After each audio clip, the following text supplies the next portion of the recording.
Hello, I am Mantastic and Fantastic, and today I'm going to be discussing the best farmable monsters to obtain as of January 2017. So I have written a previous best farmable monsters to obtain guide, however it has become outdated as newer cards have been released, the meta has shifted, and this post will address all the new cards that have been released and how they all fit in today's gameplay or meta. So, this is just a general overview, and these are what I feel are the strongest farmable monsters in no particular order whatsoever. It just happens to be ordered in the way that my icons I make. I basically make icons and I just kind of scroll through them, and that's how I basically pick them. So, just the order that they appeared in my list. So I'm going to be going through all of those one by one, so this video might take some time, but I'll try and keep everything as brief as possible. And this corresponding article will be linked in the YouTube description down below, so you can feel free to take a read at your own pace. So the first set of farmable monsters are the ones that come from Rogue Descends. And Rogue Descends are essentially dungeons where your monsters start at level 1 and they level up as you progress through. So the leveling up mechanic is based on the team cost and the actual monsters you encounter. So the lower your team cost for a particular card, the faster they level up. So if you have something with very low team cost, they'll hit max level, whereas a monster point dragon will probably be stuck in like the mid-20s, maybe level 30 or so. So they are relatively challenging dungeons, however they have become easier over time just because of power creep and we have newer and stronger leaders. So first off is Gaynut, and he actually has the powerful co-op boost, so he gains 50% more stats when played in co-op, and his active skill generates fire, water, wood, light, dark, heal, and jammer orbs. And normally this is a okay board change, but it's going to be somewhat diluted because of the extra jammer orbs. However, Ronove teams love this kind of board change because you are able to convert the jammers into wood, so you're guaranteed a TPA, as well as spawning 2 heart orbs. So if you say had 3, you now have 5. Save your heart cross, you have a wood heavy board, you can match your full multiplier, everything is happy. As well as covering the awkward, say, fire and light colors for Ronove. So it's a very powerful option to acquire if you use that leader. Next is Scarlet, and Scarlet used to be a very able to form a very powerful system type team in that you could basically have 25 times damage for matching 10 plus connected fire orbs, so you have a row, explosive amounts of damage, you can do this every single turn. However, it has kind of lost its luster because stronger leaders have emerged, and now she's more so of a placeholder sub for other cards. I say placeholder because her active skill, while useful, is not necessarily always important on all teams. It generates 4 fire orbs at random and 1 turn of haste. So you are able to at least cycle your active skills faster, and she has a reasonable body in that she has high weighted stats and synergistic awakenings for fire teams. So she is a great option to have. It doesn't hurt to even have more because you can form that beautiful system-like team.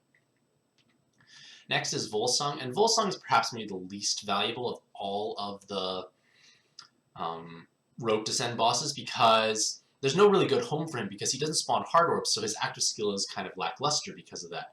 And to a certain extent, he is replaceable by Coloring Book Callie, as Callie just has better stats overall, and she actually has recovery, and her active skill won't nerf your damage.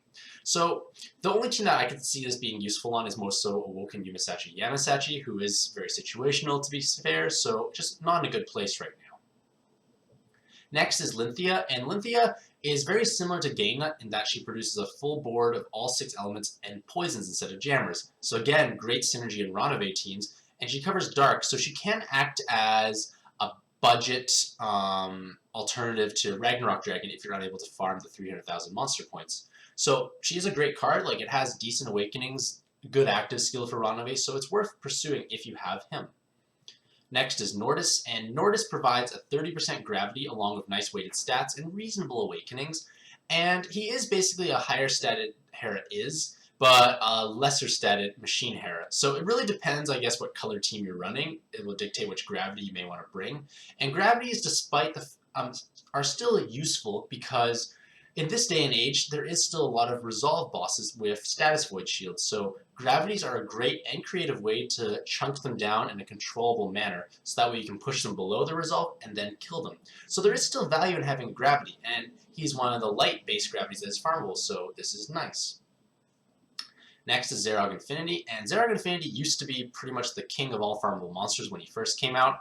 This was, I don't recall how long ago, maybe a year or so ago, and it just obviously has fallen victim to power creep. Like, he was a very powerful leader, now he's just okay at best. It's just, he's challenging to activate consistently, and his active skill, while it does provide the Skyfall buff, is not unique anymore. Many other cards, most notably as Shamali, produce a better Skyfall active because they actually generate Dark Orbs as well as a longer Skyfall buff.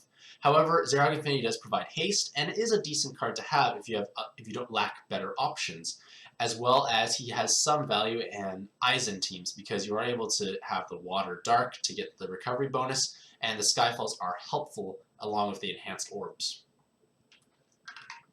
And last, and certainly not least, I don't know, is Miru. And Miru is quite simply the strongest farmable monster in the game.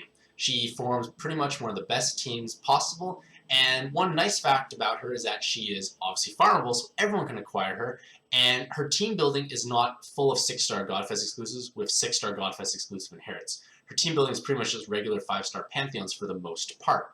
And this is amazing because everyone can acquire Miru, everyone should be trying to pursue her. That's kind of like your end game goal for most players at this point, is acquire Miru and skill her up and max level her.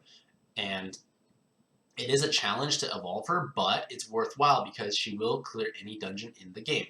If you wish to read more about team building her and more information, feel free to click on this link here. Next are farmable monsters for button teams. And button teams are basically teams that allow you to basically push a button or an active skill and it kills the floor. They will allow you to kill and progress through the dungeon very quickly, and it will save you time. However, saving time doesn't necessarily mean you're saving stamina because you still have to spend the same amount of stamina. But saving time is important because you can squeeze in extra runs in, say, your hourly dungeon windows, so your Star Dens, your Tamadra Village, pre-draw infestation, you can squeeze in more runs, and that is beneficial. Furthermore, people want to co-op with you if you have a button team. If you don't have a button team, you're going to be less desirable just because, well, you can't go as quickly, and people are impatient. Like, it's just the truth of the matter. People are impatient. We want to go fast. So it is wise to invest in these button teams, and they're relatively low,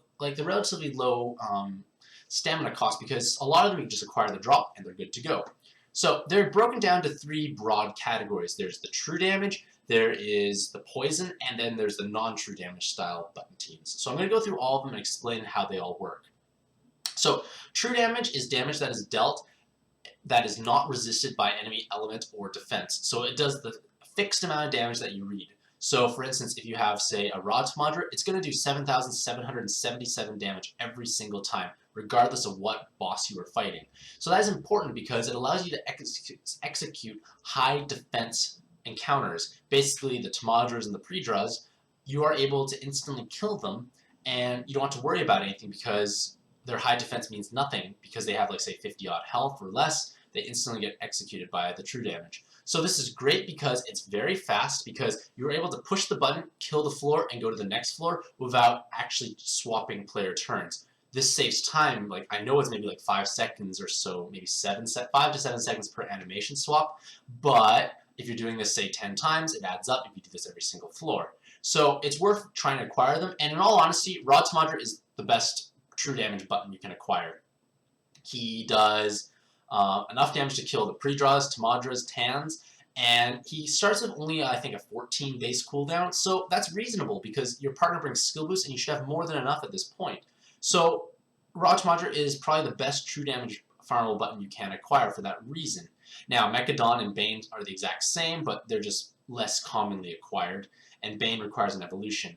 However, a lot of players have found value in Angie, and Angie is a card that allows you to reduce all enemies' defense to 0, and then it deals a small amount of damage afterwards. So basically, those high defense monsters become 0 defense, and the damage instantly kills them. This is great. However, and this is great, it also sweeps forward if you kill the floor, which you should, so the defense void lasts to the next turn. However, this is problematic because if there's a preemptive, the defense void is lost, so you need another option or answer afterwards, and if the encounter has a status void shield, you actually can't break their defense. So Angie actually cannot kill certain spawns that have, say, high defense if there is a preemptive. There's usually not for the most case, but it's worth mentioning that is a drawback. Furthermore, he requires a lot more investment, so if you're looking for something quick and easy, get the Raw Tundra. If you're willing to invest lots of stamina, an Angie is a great addition to your team. Next is poison style damage, and poison is similar to true damage in that it deals a fixed amount of damage to the enemy, ignoring their defense and element type. However, status void shields prevent poison from occurring, so just be aware of that. And poison is slower than true damage because you actually have to either match no combos or match a combo if you want. Basically move an orb, and then it will poison and then switch turns to the next player. So it is slower, but it can be a creative way to save time if you need to pass the turn to your partner. Instead of actually pressing pass turn, you can do the poison. It kind of condenses that whole movement down. And in terms of poison options available, there is Lilith, who is probably one of the most universally popular ones. I will not pronounce the green snake's name properly, but he has very high stats and 2 skill boosts, so he's used a lot on Liu Bei teams. Swallowtail is like Lilith, except he has a skill boost, so it's a little more powerful. Red Odin Tamadra, again, has much higher cooldown, but again, it's another poison option, which is easily acquired. And one of the Bleach collab bosses has a poison component, but again, you may just be better off with Lilith or the other ones that are more readily available because Bleach is not always here. But now we have non-true damage style attacks. And non-true damage is basically damage that is dealt that is resisted by enemies' elements and defense. So if you're fire hitting a water monster, you're dealing half damage. So it's important to note that. And these types of damage naturally hit for a much higher value because their goal is to actually kill off monsters with, say, maybe 100,000 or so health. And this is most notably used in Star Den farming or other dungeons of those nature. And Star Den requires you to hit about maybe 120,000 damage per card, so per floor. So these options are great. And the idea is basically you farm those dungeons faster because, again, you want to farm Star Den as much as possible because it's the most efficient stamina dungeon to farm, plus eggs, because you get 10 pluses per run, so 25 stamina yields 10 pluses. So there is Devilfish, who is the most easily acquirable one. There's Arthur, who can only pull from the Pally machine during special events, but he also resets your health to 1, so that is important because you can Arthur then Devilfish and kill the floor. There's Goemon, who does 200,000 fire damage, and there's Zeromus from, I believe, Final Fantasy, and it's just a very luxury-based button, but it's worth mentioning because it's very high damage. Now, you can actually do a slight extension of this non-true damage style teams with the ogres, most notably the green-red and blue-red ogres, and they deal 70,000 damage to wood enemies. And this allows you to have a full team of ogres with Goemons, and you can actually push button through the wood difficulty of Mech Dragon. I'm not going to play a video because YouTubeception is kind of unusual, but it's basically a video showcasing how you can have a button team and you can farm through Mech Dragon's Fortress for plus eggs. And it's 100% farmable, everyone can do it, and it's just worth having because those ogres come from Monday dungeons, so it's very easy to acquire. And for button leaders that are farmable, the most common ones, relatively speaking, are Goemon, who is great because he deals 200,000 fire damage to all enemies, so if you're water, it is half, so just be aware of that, and also resets your health to 1. And that puts you in your sweet zone because you're able to deal 25 times damage now unconditionally because you're low health. So this is great, and a lot of people pair this with, obviously, another Goemon, but they use the red Mech Dragon, who enhances all the fire orbs after the board has been changed. And that's great for farming Star Den, which I'll go into more detail when I discuss the red Mech Dragon. And next, the other alternative is Zeus Dios. And Zeus Dioses are used primarily on Liu Bei teams. However, as a leader, he is able to form a 49 times attack team when you are under 99% health. So basically take some damage and you have 49 times damage, matching lots of wood orbs. So if you're using a card like Arthur to reset your health to 1, you now have Zeus Dios hitting 49 times, and it's another great farming style leader because you can Arthur Devilfish all the way, Zeus Dios swipe, kills things. Very farmable, very fun. He also has more skill boost than Goemon, so that's something to keep in mind. In terms of viable subs, these are basically subs that you can acquire from various dungeons and descends, and they're listed in no particular order. How much value you gain from these cards will be based on your monster box's situation, because it's very hard to rank what is the best farmable monster because it differs from person to person, and this takes out the bias.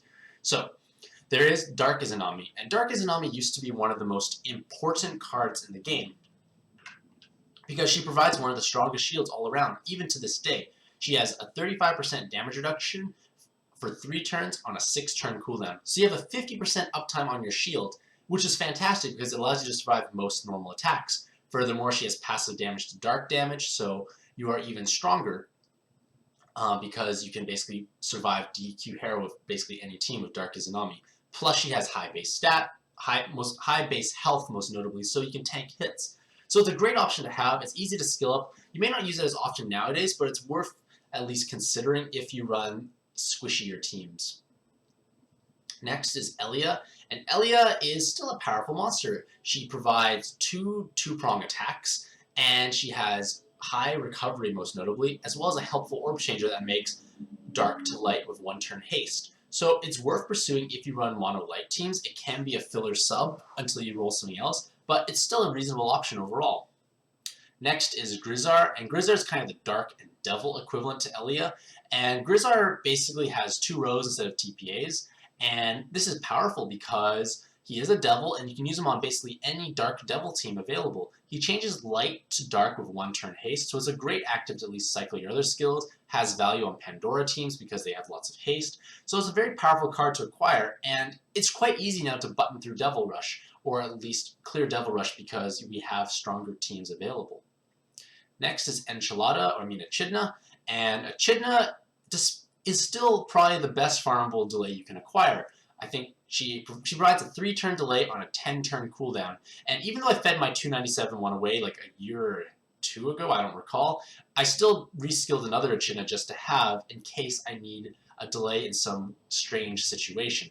It's also great because it means you don't have to pull a Orochi or Sun Quan in order to have a delay, so everyone should acquire her. She's common, and yeah, just acquire an Echidna.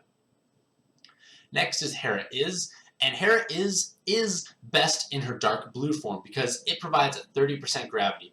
And despite the fact that I've had one max skilled for several years, I still use it on occasion. I used it actually today to beat Liberty Geist because I needed to have a gravity to bypass a resolve on a boss that had a status shield. So it was a very easy way, basically. I just instantly gravity, the boss is below the resolve threshold, he dies. No stress about it. So it's worth actually max skilling a Hera Is. You can acquire her in either color, the dark or the blue form, depending on what kind of teams you run. But you really should have a skilled up gravity because it allows you to bypass resolve with ease. And speaking of gravity, we actually have the strongest gravity in the game in Zeus Hera. And Zeus Hera has the largest gravity because it provides 45%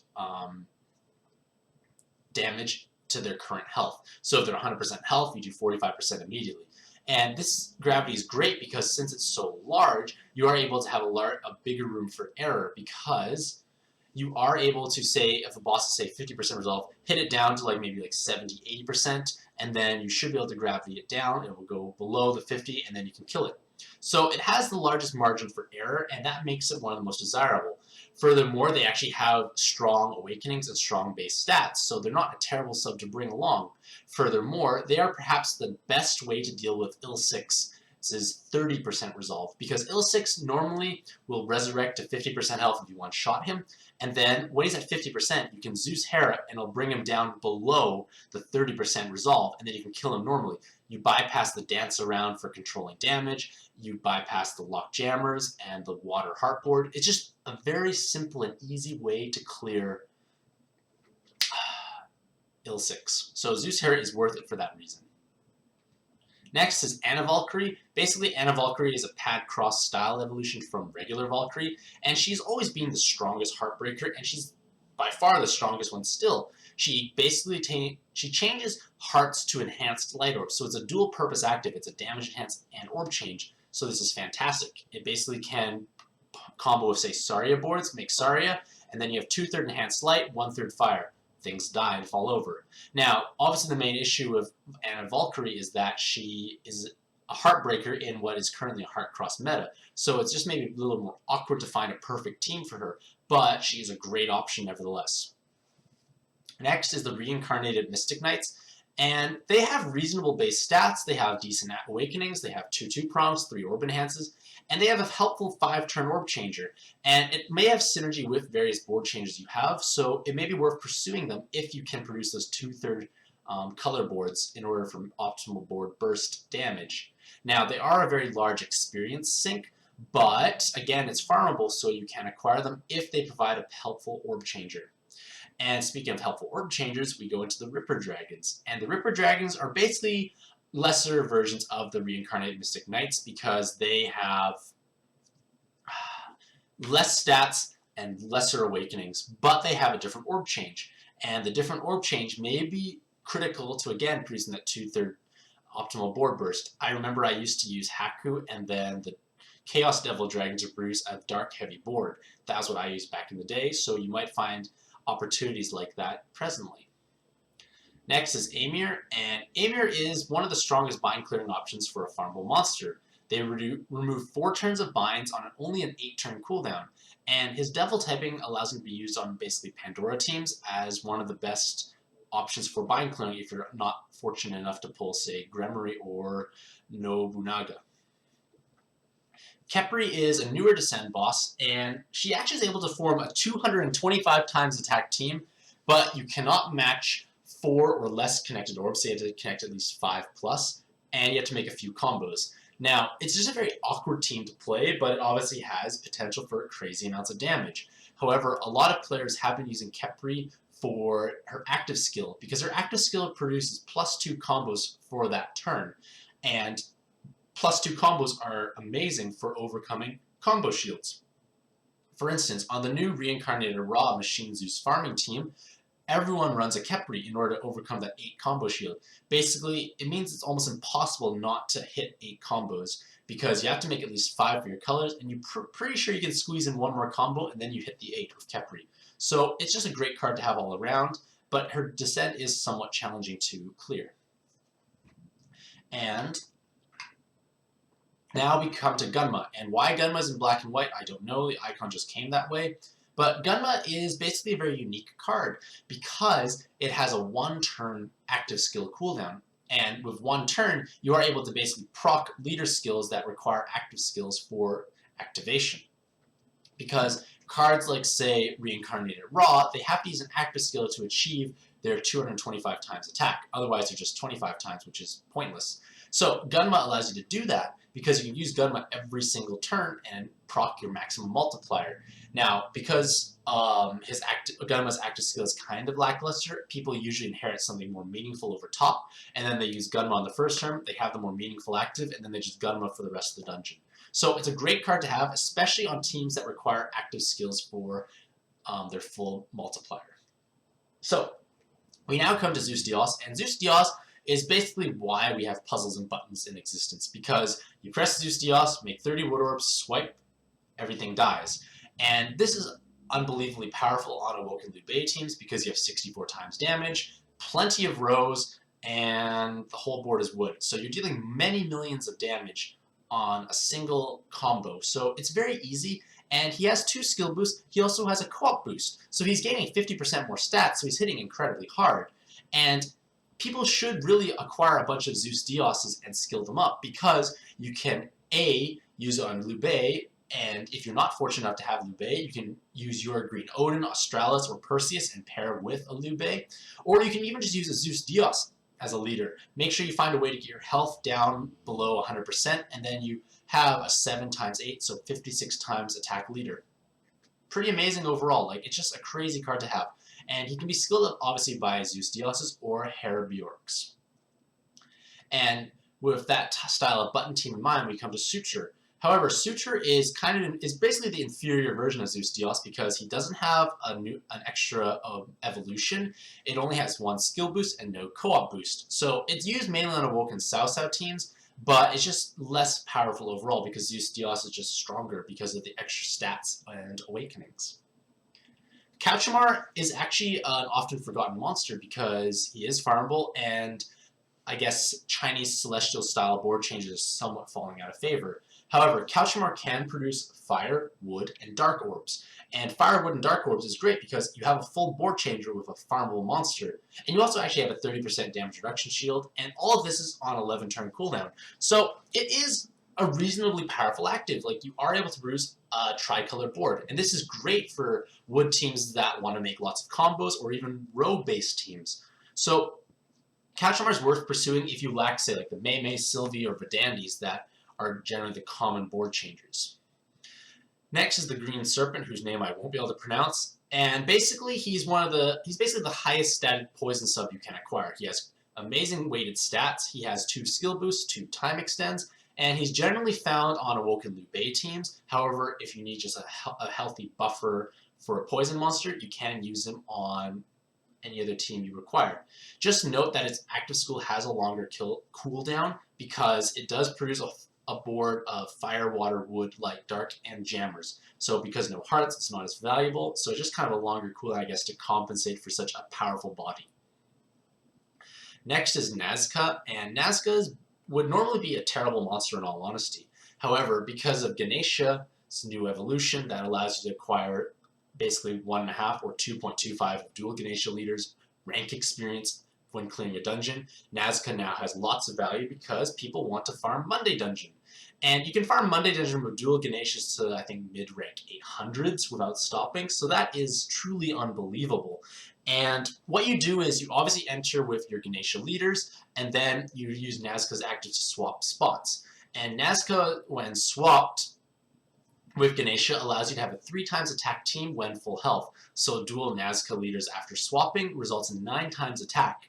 And that is sufficient to clear Monday Dungeon because then you have Zeus Dios's and you just press buttons and you win. So you can rank up insanely fast now with your Ganeshas if you farm those Nazcas because it's the easiest team to make.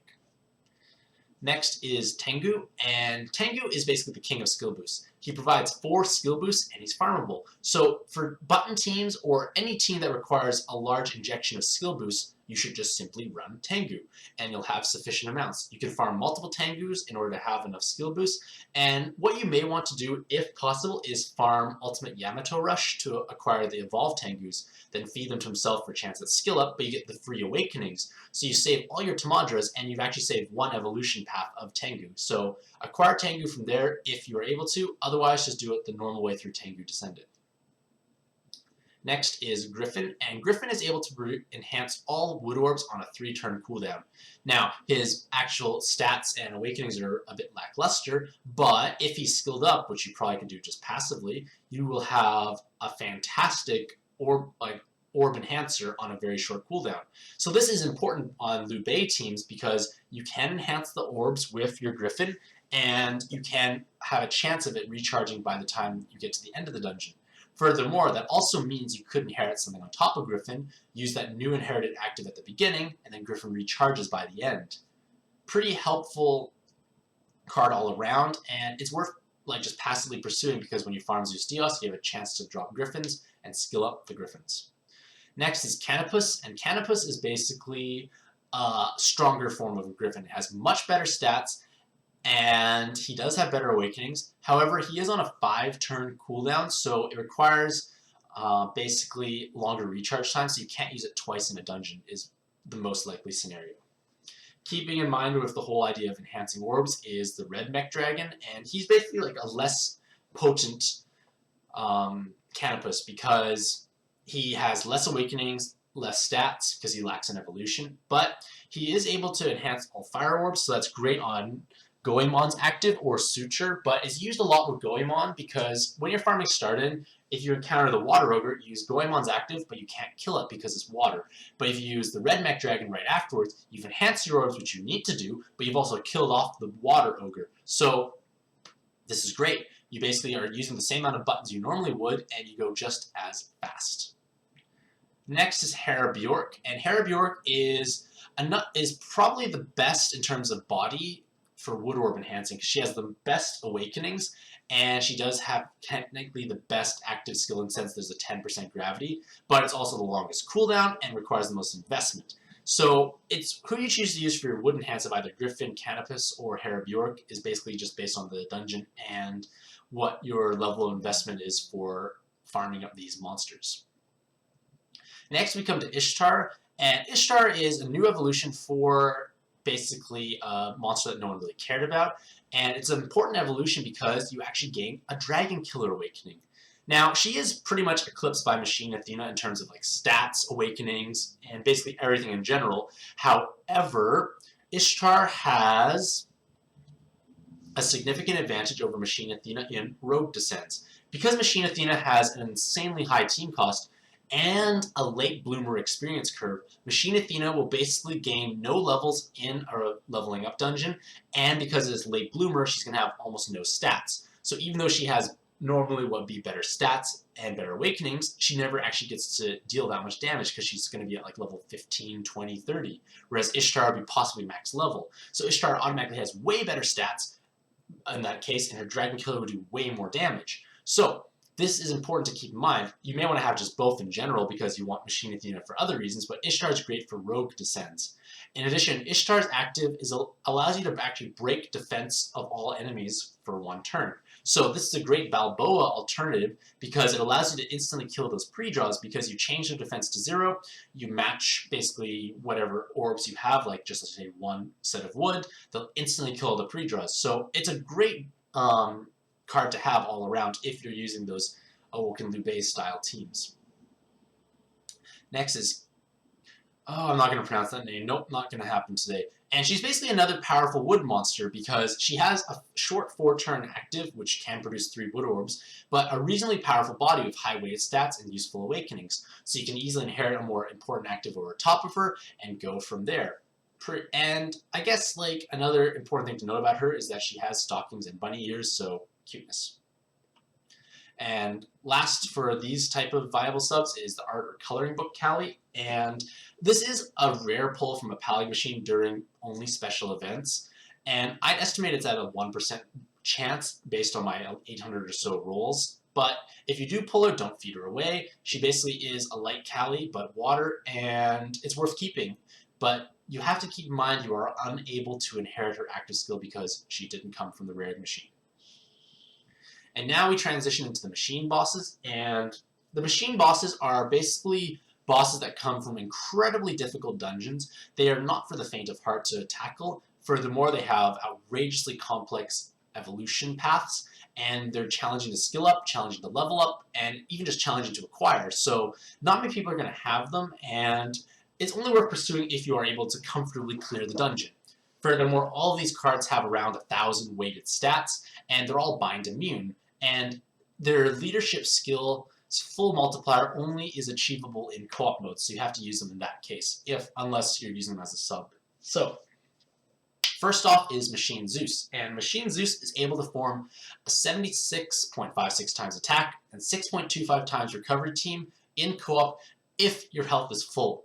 Now, that full health clause can be dangerous because any damage basically loses your maximum multiplier and it just drops down to something terribly small and sad. So you have to plan out your dungeon very carefully. However, if you can plan the dungeon out very carefully and you are able to plan accordingly or have the right actives to heal if needed, you can farm content very fast because it's unconditional 76 times because you use any color sub you want. Now, he also has, outside of a leadership potential, great sub potential because he has a 35% gravity, which is great. He's bind immune, he has 2 light rows, a single TPA, and a devil killer awakening. So he's going to be able to chunk through devils very fast. He has great stats, he has a powerful active. So it's worth acquiring and investing in if you are able to do so. Machine Hera is very similar to her, I guess, mechanical husband in that she has a 56.25 times attack and 6.25 times recovery team when you're above 80%. So when you're above 80%, that's a lot more manageable, but because it's a more manageable health threshold, her damage has to be adjusted to compensate. Now, she is able to utilize lots of Dark Row subs because she does have like 2 Dark Rows, and it is great for farming easy content.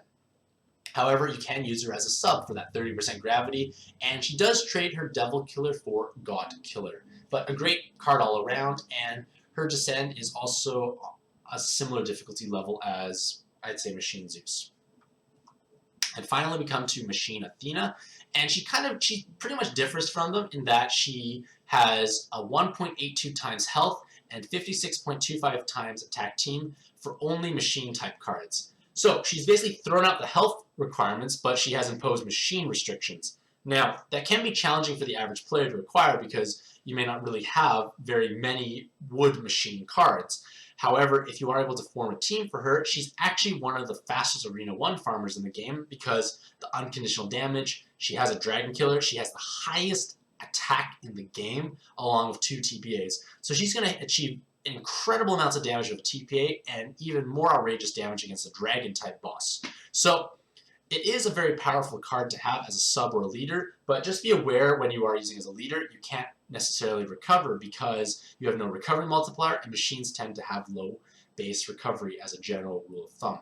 So again, another very powerful card to acquire, but again, it may be out of reach for the average player.